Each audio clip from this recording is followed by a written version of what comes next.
Sa Makati, hiniling ni dating Makati Mayor Jejomar Junjun Binay sa kanyang bayaw na si Makati Representative Luis Campos na respetuhin ang naging desisyon ng kanilang ama, dating Vice Presidente Jojo Binay, na ang suportahan ay ang nakatatanda niyang kapatid na si Senador Nancy Binay sa pagtakbo bilang mayor ng lungsod. Ito'y matapos na i-anunsyo ni Campos na tatakbo din siyang mayor ng Makati.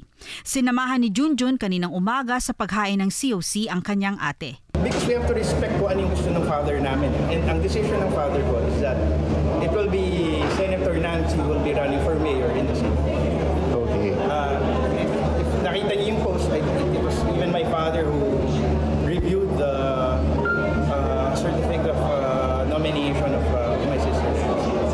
Magkasabay na dumating sina Senator Nancy Binay at running mate Monsur Del Rosario alas 10 ng umaga kanina sa Barangay Valenzuela Community Hall sa Makati para isumiti ang kanilang certificates of candidacy. Sa press conference, sinagot ni Senadora Binay ang lahat ng tanong ng media tungkol sa kanilang hidwaang pampamilya, lalo na ang pagiging magkatunggali nila ng kanyang bayaw sa pagka-mayor. For me, at the end of the day, ate pa rin niya ako, diba? Magkapatid pa rin kaming dalawa. Ha? Naiyak na naman ako. Wala eh. Parang walang puwang para makapag-usap kami. So, malungkot, di ba?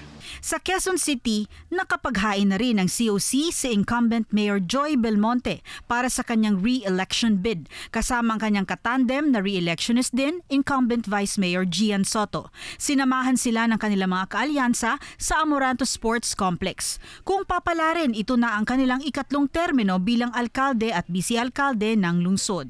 Tatakbo naman bilang councilor ng Quezon City 5th District ang aktor na si Enzo Pineda, anak ni dating Congressman Enrico Pineda.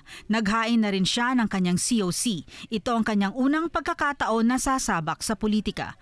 Sa Maynila, ang unang nag-file ng Certificate of Candidacy ay ang environmental activist na si Alvin Karingal, na tatakbo pagka-mayor bilang independent candidate. Lalabanan niya ang naglalakihang pangalan ni Isko Moreno at incumbent Hani Lacuna. Naghain din ng COC si Christian Joey Uy bilang councilor ng 6th District ng Maynila. Kaalyado siya ni Isko Moreno sa ilalim ng partidong Aksyon Demokratiko.